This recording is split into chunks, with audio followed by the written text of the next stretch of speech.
Hello everyone, welcome back to the channel. मेरा नाम है हर्ष और मैं हूं आपका लॉ मेंटर। ये है हमारा कॉन्ट्रैक्ट एक्ट का लेक्चर नंबर 2। लास्ट लेक्चर थोड़ा सा ज़्यादा लंबा हो गया था तो शायद कुछ लोगों को देखने में दिक्कत आ रही होगी वो। तो इस बार हम कोशिश करेंगे कि अपना पेस थोड़ा सा फास्ट रखेंगे और लेक्चर को थोड़ा सा छोटा रखेंगे।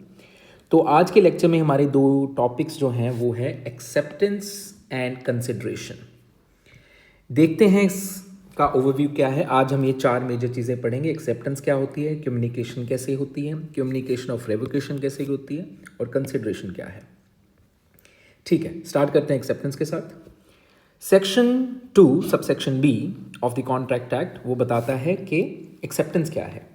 When the person to whom the proposal is made, जिसको प्रपोजल दिया गया है, सिग्निफाइज इज असेंट, जब वो अपना असेंट देता है उस चीज़ को, thereto the proposal is said to be accepted, तब हम मान लेते हैं कि वो एक्सेप्ट हो चुका है।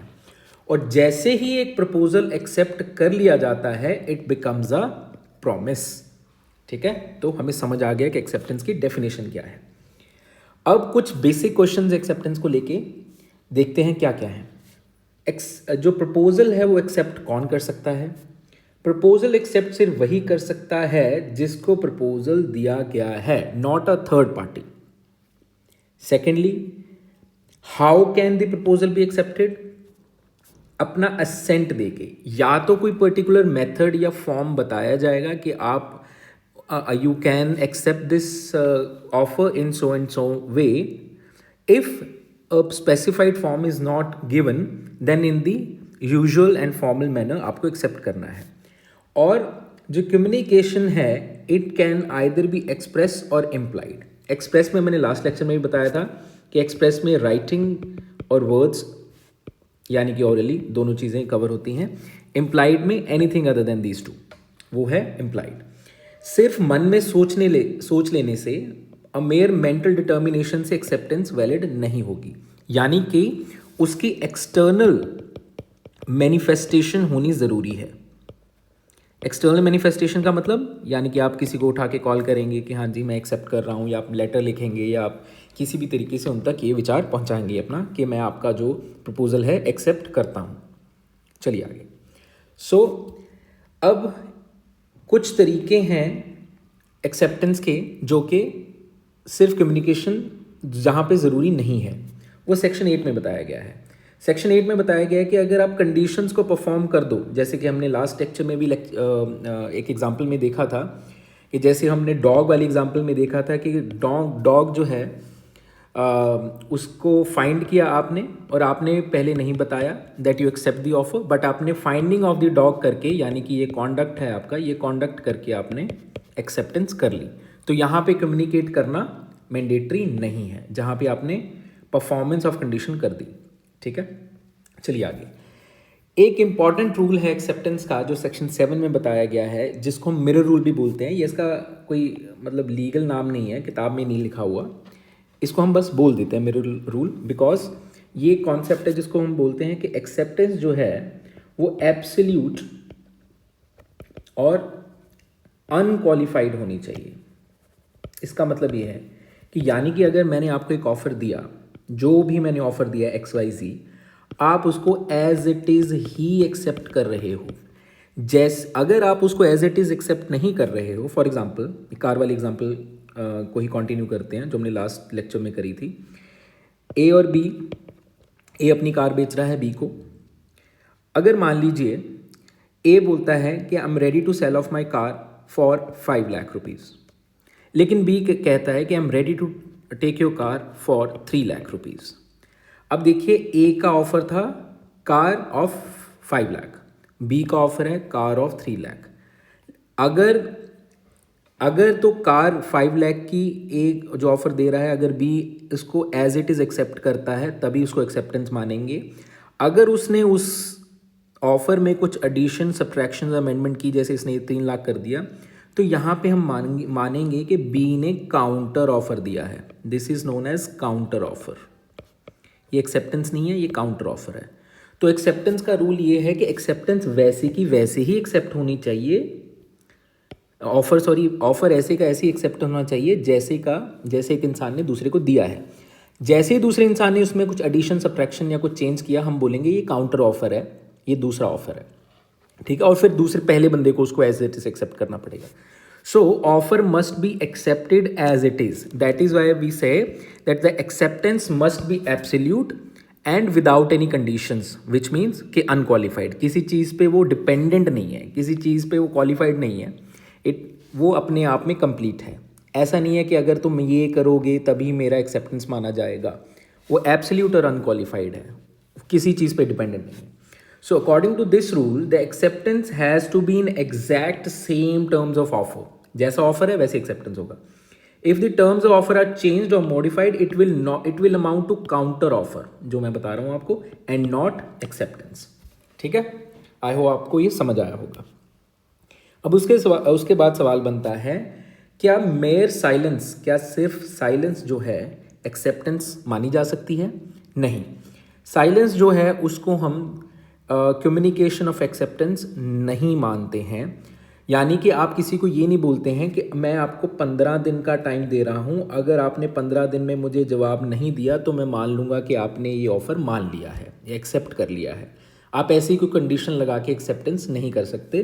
तो साइलेंस डज नॉट पर से अमाउंट टू कम्युनिकेशन। चलें आगे। अब इस पे एक केस है, फेल्टहाउस वर्सेस बेंडले। जो भी मैं आपको केसेस बताता हूँ ये बहुत ही लैंडमार्क केसेस होते हैं, तो प्लीज़ ये अपने नोट्स में लिखते रहिएगा, ठीक है। फिर फेल्टहाउस वर्सेस बेंडले में ये बोला गया था, दो इंपॉर्टेंट चीज़ें हुई थी। एक जो अभी मैंने आपको बताया कि you can not put a condition of reply in a certain time period on a person, कि आप सिर्फ 15 दिन में अगर मुझे कुछ जवाब नहीं देंगे तो मैं मान लूँगा कि वो आपने एक्सेप्टेंस कर ली है। सो ड्यूटी टू रिप्लाई आप नहीं डाल सकते किसी के ऊपर, और इसकी वजह से जो एक्सेप्टेंस है आप अपनी तरीके से नहीं मान सकते हो, ठीक है। So offerer cannot impose duty to reply, ठीक है, दिस इज़ नॉट पॉसिबल, इस केस में बोला गया था। और दूसरी चीज़ जो मैंने आपको बोली थी वो ये है कि acceptance must be communicated to the offeror और टू द ऑथराइज्ड एजेंट। अब जो एक्सेप्टेंस हुई भी है वो बताना किसको है? या तो वो आप बताओगे जिसने ऑफर दिया है, यानी कि या तो आप ऑफर को बताओगे या फिर उसके किसी ऑथराइज्ड एजेंट को बताओगे। किसी थर्ड पार्टी को बताई हुई बात एक्सेप्टेंस नहीं मानी जाएगी, ठीक है। जिस इंसान ने आपको ऑफर दिया है या तो उसी को बताना है कि आप एक्सेप्ट कर रहे हो, या फिर उसके किसी ऑथराइज्ड एजेंट को। उसके अलावा अगर किसी को भी बता रहे हो उसको हम स्ट्रेंजर बोलेंगे, तो स्ट्रेंजर को कम्युनिकेशन दिया हुआ वैलिड कम्युनिकेशन नहीं है। Can acceptance be revoked? क्या एक बार आपने अगर एक्सेप्टेंस दे दी, क्या उसके बाद आप उस एक्सेप्टेंस को रिवोक कर सकते हो? बिल्कुल रिवोक किया जा सकता है, वो सेक्शन 5 में बताया गया है, हम देखेंगे आगे, ठीक है। अब अगर हमें देखना है कि एसेंशियल्स क्या हैं एक्सेप्टेंस के, ये मैंने शॉर्ट में नंबरेट कर दिया है, ये ऐसे ही लिखने हैं आपको, so make a note of it. एक तो एक्सेप्टेंस या तो एक्सप्रेस वे में होनी चाहिए या इम्प्लाइड वे में होनी चाहिए, हमने देख लिया। कम्युनिकेशन जो है वो एक्सेप्टर खुद देगा, ठीक है, जो एक्सेप्ट कर रहा है वो खुद देगा। और देनी किसको है? टू द ऑफरर और टू हिज ऑथराइज्ड एजेंट, दोनों हमने देखे हैं, खुद देगा और ऑफरर को देगा। साइलेंस जो है वो मोड ऑफ एक्सेप्टेंस नहीं हो सकता है, देख लिया हमने। जो कम्युनिकेशन है वो कई जगहों पे नेसेसरी नहीं है। कहाँ पे नेसेसरी नहीं है? जैसे मैंने आपको सेक्शन 8 में कंडक्ट वाली एग्जांपल बताई थी। परफॉर्मेंस ऑफ कंडीशंस अगर आपने कर दिया है किसी कॉन्ट्रैक्ट की परफॉर्मेंस ऑफ कंडीशंस, तो वहाँ पे माना जाता है कि वहाँ पे कम्युनिकेट करने की ज़रूरत नहीं है, वहाँ पे आपने आपकी कॉन्डक्ट से एक्सेप्ट कर लिया है। और एक जो सबसे इंपॉर्टेंट है वो तो मैंने बताई दी आपको, that acceptance must be absolute and unqualified, ठीक है। चलिए आगे। अब हम कम्युनिकेशन की बात करते हैं कि कम्युनिकेशन होती कैसे है। सेक्शन 4 जो है वो कम्युनिकेशन की बात करता है इंडियन कॉन्ट्रैक्ट एक्ट में। मैं आपसे ये भी एक्सपेक्ट करता हूँ कि जैसी जो भी मैं सेक्शंस आपको बता रहा हूँ आप साथ साथ में वो भी पढ़ें और पॉज कर लिया अगर ये वीडियो को, सेक्शन पढ़ें और फिर ये चीज़ों को सुना करें तो ज़्यादा बेटर समझ आएगा आपको।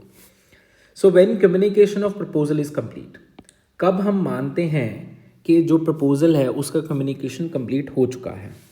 देखिए दो तरीक़ों से जो है हम दो वे से हम बात करते हैं कि इन्फॉर्मेशन पहुंची है।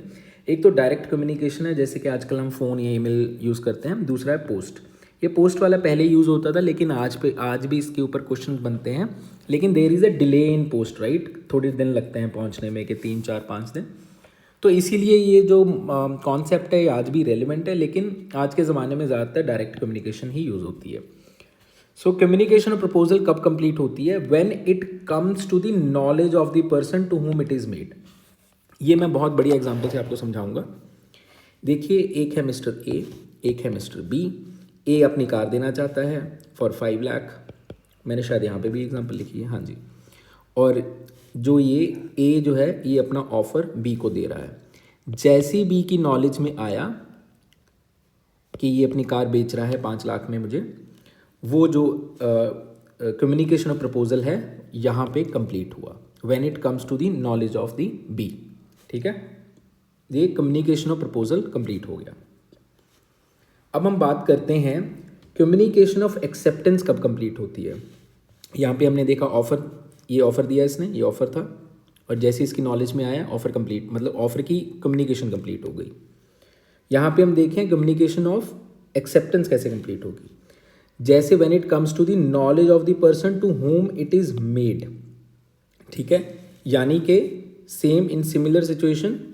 अब यहाँ तो ऑफ़र जब इसकी नॉलेज में आया तब ऑफ़र की कम्युनिकेशन कंप्लीट हो गई।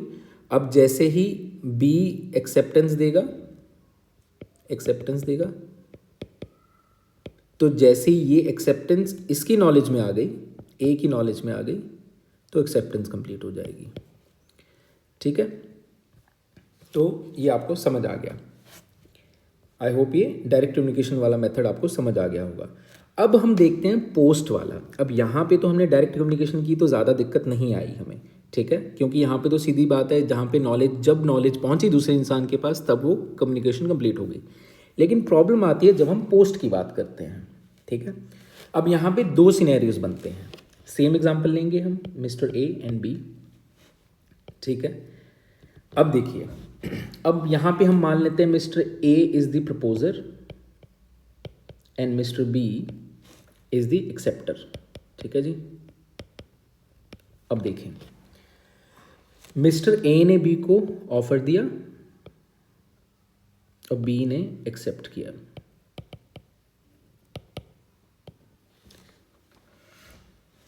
अब ए की कम्युनिकेशन हमने देखा, ऑफर की कंप्लीट हुई जब बी की नॉलेज में आई, और बी की एक्सेप्टेंस जो है कंप्लीट हुई जब वो ए की नॉलेज में आई, राइट। अब हम बात करते हैं, अगर हम पोस्ट में इस चीज़ को पढ़ें तो कैसे जाएगा। In the post the communication of the acceptance is complete as against the proposer, यानी कि ए अगेंस्ट द प्रपोजर का मतलब कि बाउंड कब होगा प्रपोजर, ये बाउंड कब हो जाएगा, कब वो वापस नहीं ले सकता है। ए विल बी बाउंड जब बी ने अपनी एक्सेप्टेंस को लेटर की फॉर्म में यहाँ से ट्रांसमिट कर दिया।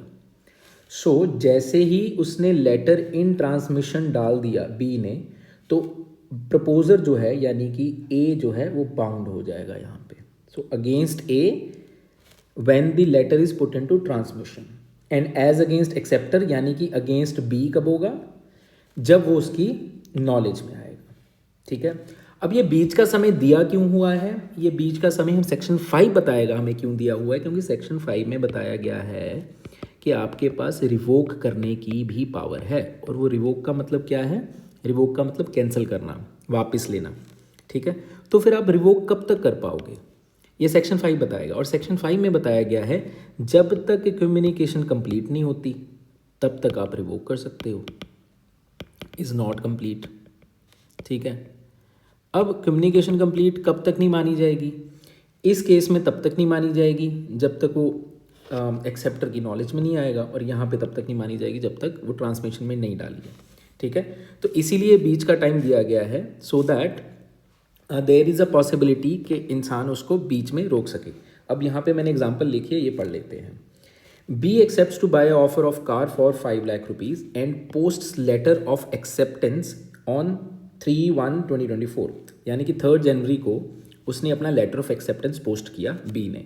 This letter is received by A on 5/1/2024, तो 2 दिन में उसने जो लेटर है रिसीव किया। अब अगर इस एग्जाम्पल में देखें, as against A the acceptance is complete as soon as B puts it into transmission. जैसे ही उसने लेटर ट्रांसमिशन में डाला तो ए बाउंड हो गया, यानी कि 3 तारीख को ए बाउंड हो गया। और एज अगेंस्ट बी, ठीक है, बी के पास ये यहाँ तक 5 को पहुँचा है ना, 5/1 को, तो 5 के दरमियान यहाँ से 3 से चला था, तो इस टाइम पीरियड के बीच बी के पास मौका है इसको रिवोक करने का। बी अभी तक बाउंड नहीं है, लेकिन जैसे ही ए को रिसीव हुआ on 5th, then B will be bound. ठीक है, सो दैट इज़ वाई ये कॉन्सेप्ट पोस्ट के लिए अलग से बनाया गया है। ठीक है, आई होप आपको ये समझ आ गया हो। अब आगे चलते हैं। So when communication of revocation is complete, ये कम्युनिकेशन ऑफ रिवोकेशन है, अभी हमने एक्सेप्टेंस पढ़ा, ये रिवोकेशन है। Against the maker when it is put in course of transmission, ठीक है। And when communication of revocation is complete against to whom it is made when it comes to the knowledge of such person. आप इसको देखिएगा, आपको समझ आ जाएगा क्या हो रहा है यहाँ पे। अब रिवोकेशन कैसे करनी है, अब ए है, बी है, ठीक है। अब देखते हैं रिवोकेशन कैसे हुई। मान लीजिए ए ने बी को रिवोक बी से जो ऑफर दिया है वो रिवोक करना है, ठीक है। तो अगर ए को हमने बाउंड करना है कि ए ने कब रिवोक किया, तो जिस समय पे ए ने ट्रांसमिशन पे डाल दिया होगा तभी से हम मान लेंगे कि ए ने रिवोक कर दिया था। लेकिन बी को कब बाउंड करेंगे हम कि बी के लिए रिवोक हो गया, जब बी की नॉलेज में आएगा, सिंपल। तो अब इसको हम अगर वर्ड्स में लिखेंगे तो कैसे लिखेंगे कि when communication of revocation is complete against maker, maker कौन था, ए था, तो उसके लिए कब कंप्लीट हो जाएगी, कब बाउंड हो गए, जब उसने ट्रांसमिशन में डाल दिया तो इज बाउंड। और when communication of revocation is complete against whom it is made, किसको मेड किया गया, वो बी को किया गया। So when it comes to the knowledge of such person. ठीक है, वेरी वेरी इजी। थोड़ा एक बार ध्यान से सोचिएगा, अगर नहीं समझ आया तो कमेंट्स में लिखिएगा, मैं फिर से समझा दूंगा। ठीक है, यहाँ पे एग्जाम्पल लिखी हुई है मैंने। A sends a letter of offer to B on 1st January 2024. B receives it on 3rd January 2024. B posts a letter of acceptance on 5th January 2024 and A receives it on 7th January. तो 4 events हो गए, 1 Jan, 3 Jan, 5 Jan and 7 Jan, right? Offer letter send किया गया, 3rd Jan को receive हुआ, 5th Jan को acceptance letter post किया गया और 7 Jan को रिसीव हुआ। ठीक है जी, अब देखते हैं क्वेश्चंस क्या बनते हैं इसके ऊपर। अब पहले तो मैं आपको पिछली वाली चीज़ें थोड़ी सी दोबारा रिवाइज करा देता हूँ इसमें, ठीक है, ताकि आपकी थोड़ी सी रिवीजन हो जाए। अब ऑफर लेटर देखिए, अगर मुझे आपसे सवाल पूछना है कि ए की कम्युनिकेशन ऑफ ऑफर कब कंप्लीट हुई, तो कब कंप्लीट होगी, when it comes to the knowledge of the B. तो यहाँ पे अगर मुझे लिखना है communication of the offer is complete is when he receives it, when B, जब बी की नॉलेज में आएगा, यानी कि जब बी को रिसीव हुई होगी तब acceptance communication of offer will be complete. तो 3rd जनवरी को कम्युनिकेशन ऑफ ऑफर कंप्लीट हो गई। ठीक है जी, अगर मुझे लिखना होगा communication of acceptance, communication of acceptance कब कंप्लीट हुई, एज अगेंस्ट ए के खिलाफ कब होगी, जब बी ने उसको पोस्ट में डाल दिया। बी ने पोस्ट में कब डाला, 5 जनवरी को, तो ए बाउंड हो गया इस दिन, एक्सेप्टेंस ए के अगेंस्ट इस दिन कंप्लीट हो गई। एज अगेंस्ट बी, ये बीच में जो 5 और 7 के बीच का समय है, यहाँ तक बी रिवोक कर सकता है अपनी एक्सेप्टेंस को। तो बी कब बाउंड होगा, बी बाउंड होगा 7 Jan को, जब ए को वो लेटर ऑफ एक्सेप्टेंस मिल जाएगा, उससे पहले पहले वो वापस ले सकता है। तो ऐसे क्वेश्चन बने होंगे। So A telegrams B to revoke offer on 2, मतलब 2 जनवरी। अब देखिए, ये तो हमने देख लिया, 1 जनवरी को भेजा था उसने, पहुंचा उसके पास 3 जनवरी को, तो ऑब्वियसली वो 2 जनवरी को वापस ले सकता है, बिल्कुल ले सकता है, उसके पास 1 दिन का टाइम है उसमें। तो ये तो बिल्कुल सही है। As letter of revocation reaches be on 6 January. A का लेटर ऑफ रेवोकेशन 6 जनवरी को पहुंचा, नहीं 6 जनवरी को वो नहीं वापस ले सकता। क्यों? क्योंकि बी को तो 5 को तो बी ने अपना लेटर ऑफ एक्सेप्टेंस डाल ही दिया, और मैंने आपको बताया था कि जैसे ही उसने एक्सेप्टेंस लेटर डाला तो ए बाउंड हो गया, तो ए इसके बाद वापस नहीं ले पाएगा। अब तीसरी सिचुएशन देखते हैं कि ए का लेटर ऑफ रेवोकेशन जो है वो 4 तारीख को पहुंचता है, ठीक है। 4 तारीख को अगर ए का रेवोकेशन लेटर पहुंचेगा तो ऑब्वियसली 5 को इसने एक लेटर डाला है, इससे पहले वो 4 को रिवोक कर पाएगा। तो यस, ऑन 4 जनवरी ये पॉसिबल है कि लेटर ऑफ रेवोकेशन अगर बी के पास पहुंच गया तो वो वापस हो जाएगा, तो ऑफ़र कैंसिल हो जाएगा, ठीक है। आई होप सेक्शन 4 आपको समझ आ गया होगा। अगर नहीं समझ आया तो मुझे प्लीज़ कमेंट कर दें, मैं दोबारा से समझा दूंगा अलग से, बट आई होप एक बार ध्यान से आप दूसरी बार सुनेंगे तो समझ आ जाएगा आपको। चलिए चलते हैं कंसिडरेशन पे। सेक्शन 2D जो है इंडियन कॉन्ट्रैक्ट एक्ट का, वो कंसिडरेशन की बात करता है। वो कहता है कि when eight the desire of the promiser की डिज़ायर पे, प्रॉमिसी और एनी अदर पर्सन, प्रॉमिसी खुद या किसी और इंसान से कुछ हैज़ डन, कुछ करता है, और एब्सटेन्ड फ्रॉम डूइंग, या डज और एब्सटेन्स फ्रॉम डूइंग, और प्रोमिसेस टू डू, और यानी कि तीनों सिचुएशन इन्होंने कवर कर दी, पास्ट वाली भी कर दी, प्रेजेंट भी कर दी, और फ्यूचर वाली भी कर दी। या तो वो खुद कर रहा है या नहीं कर रहा है, या खुद कर किसी और से करवा रहा है या नहीं करवा रहा है, तीनों से चारों सिचुएशंस कवर हो गए, ठीक है। That something such act and abstinence, चाहे कर रहा है चाहे रोक है वो, और प्रॉमिस यानी कि फ्यूचर वाली situation, is called a consideration for the promise. अब कंसिडरेशन फॉर द प्रॉमिस यानी कि value of it, of the promise, है ना, मैंने आपको पिछली लेक्चर में बताया था।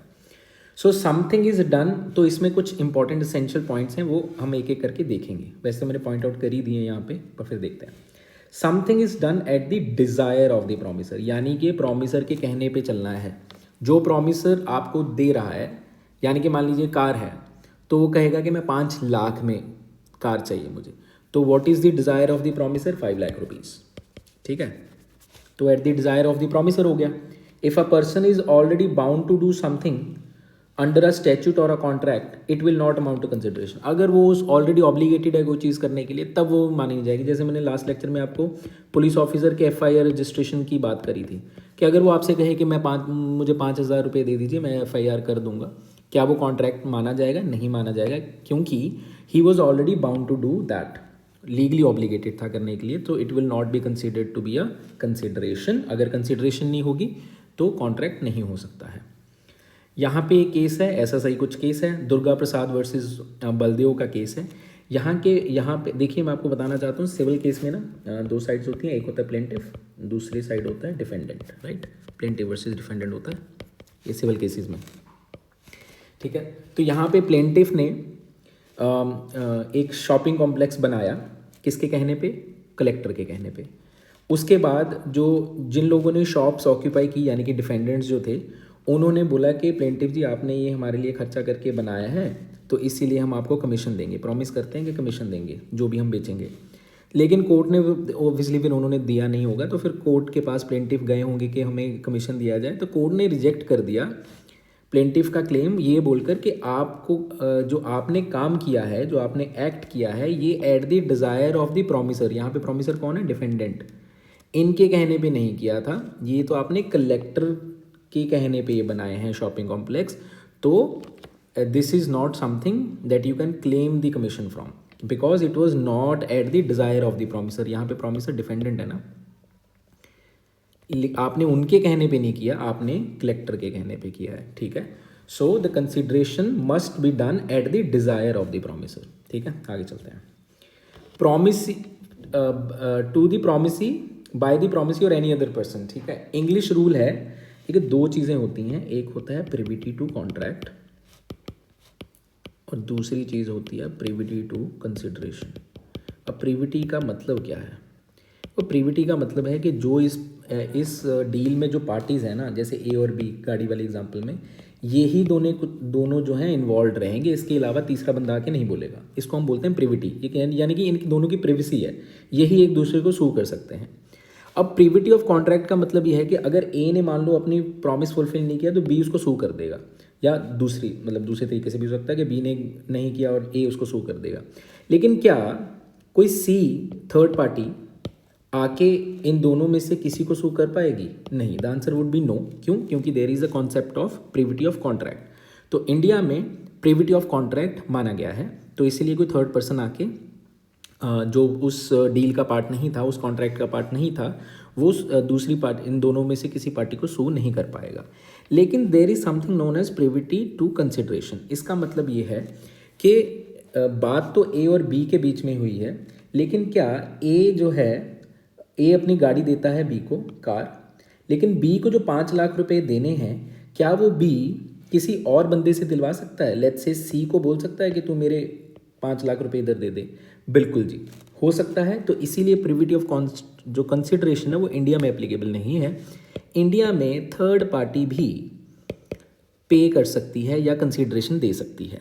इसीलिए उन्होंने लिखा कि या तो प्रॉमिसी खुद देगा या एनी अदर पर्सन देगा। ये एनी अदर पर्सन ही जैसे आपने ऐड किया तो प्रीविटी ऑफ कंसिडरेशन खत्म हो गई। ठीक है, तो इंग्लैंड में प्रीविटी ऑफ कंसिडरेशन भी है। ठीक है, तो इंडिया में ये बात जो ये फिलॉसफी है, ये पॉइंट है, ये एप्लीकेबल नहीं है। तो इंडिया में कंसिडरेशन किसकी डिज़ायर पे होता है? वो प्रॉमिसर है। और कौन देगा कंसिडरेशन? या तो प्रॉमिसी खुद देगा या किसी कोई और इंसान भी दे सकता है, डज नॉट रियली मैटर। ठीक है, चलिए आगे। अब समथिंग क्या है? समथिंग यानी कि कंसिडरेशन क्या हो सकता है? या तो कोई एक्ट हो सकता है, या एब्सटीनेंस हो सकता है, या फिर आगे कुछ करने के लिए प्रॉमिस हो सकता है कि ये करेंगे।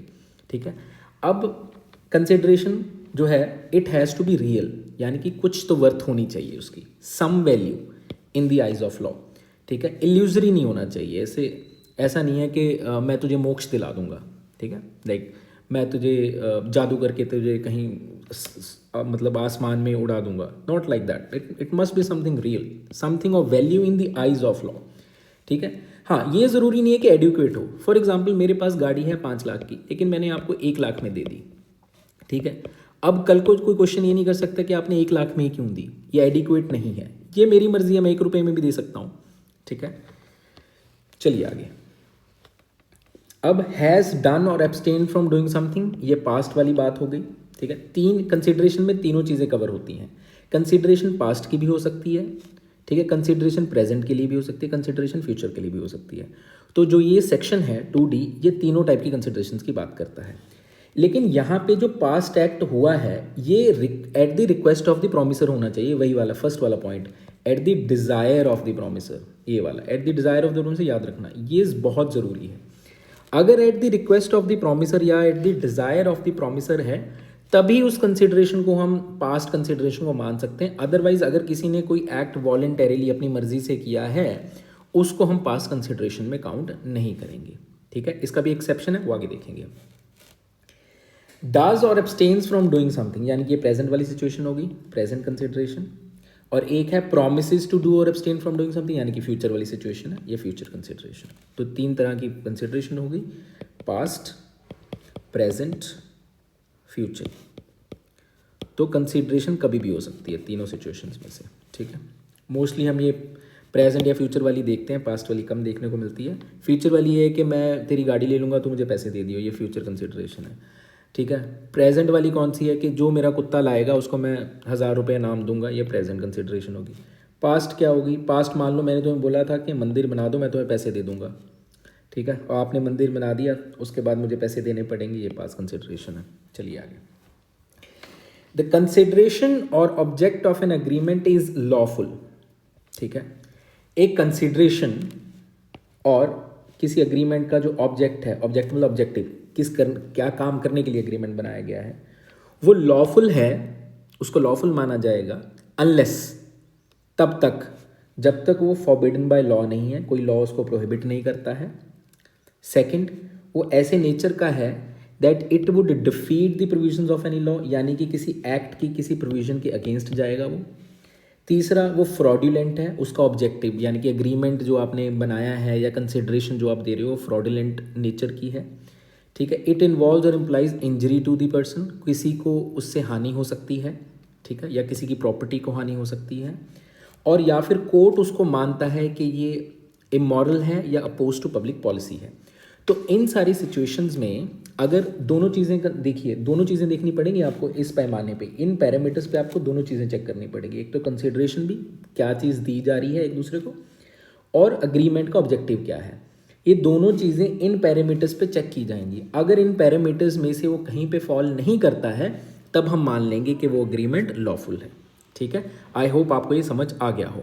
अगर इनमें से कोई भी चीज़ मतलब फुलफिल नहीं हो पाती है तो उसको हम मानेंगे कि अनलॉफुल है। अगर वो अनलॉफुल होगा तो फिर क्या होगा, वॉइड अग्रीमेंट।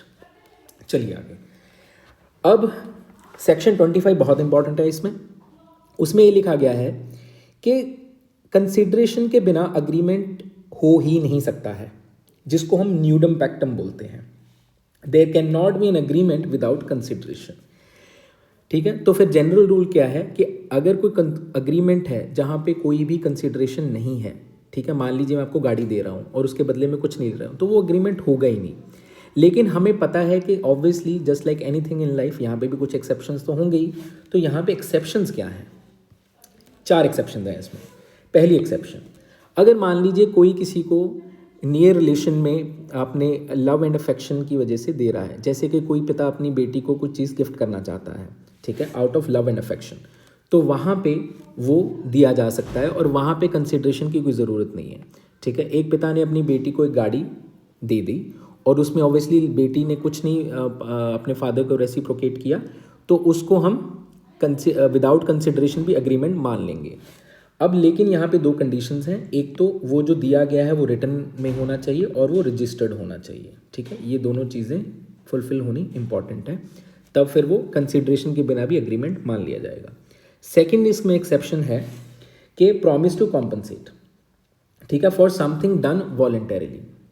ये वो वाली एग्जाम्पल से थोड़ा आप रिलेट कर लें। यहाँ पे पास्ट एक्ट किया गया है, वॉलंटरीली किया गया है, किसी की डिज़ायर पे नहीं, वो डिज़ायर पे था, eight the desire of the promiser. इसने पास्ट एक्ट अपनी मर्जी से किया। फॉर एग्जाम्पल, आपने मेरा पर्स ढूंढ के दिया मुझे और मैंने आपको प्रॉमिस किया कि आपने जो ये मेरा पर्स ढूंढ के दिया है मैं इसके लिए आपको 100 रुपये दूंगा। ठीक है, और अब मैं आपको 100 रुपये ना दूँ तो फिर आपने मेरा पर्स ढूंढा तो अपनी मर्जी से था, वॉलंटरीली, लेकिन जैसे ही मैंने आपको प्रॉमिस कर दिया, ठीक है, तो यहाँ पे इस सिनेरियो में कंसिडरेशन की ज़रूरत नहीं है। ये फॉर समथिंग डन वॉलंटरीली के लिए, उसके बाद अगर मैं प्रॉमिस कर दूँ तो भी एग्रीमेंट मान लिया जाएगा। ठीक है, आगे चलते हैं। अब तीसरी सिचुएशन है डेट।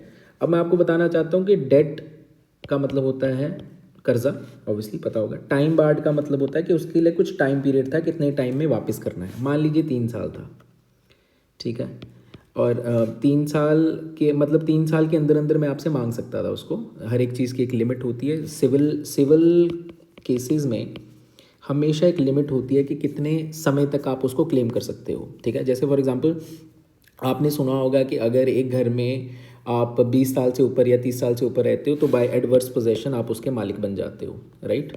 एडवर्स पोजेशन बोलते हैं उसको। ये भी एक अलग सा क्वेश्चन है, अब साइड में मैंने आपको ऐसे बता दिया।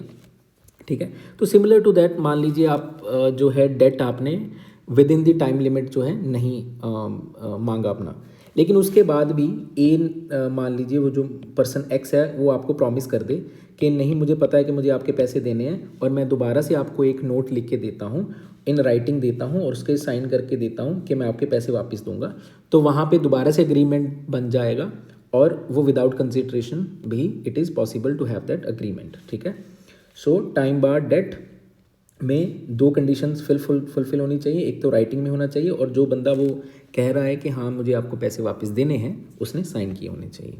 ठीक है, आगे अब लास्ट है क्रिएशन ऑफ एजेंसी। एजेंसी का मतलब जैसे वो प्रिंसिपल एजेंट वाला रिलेशनशिप होता है, वहाँ पे ज़रूरी नहीं है कि प्रिंसिपल एजेंट को कुछ कंसिडरेशन मिले, मतलब दोनों उस इवेंट में उस रिलेशनशिप में कुछ कंसिडरेशन हो ही। ठीक है, तो दिस इज़ नॉट मैंडेटरी, यानी कि प्रिंसिपल एजेंट रिलेशनशिप क्रिएट करने के लिए कंसिडरेशन मैंडेटरी नहीं है।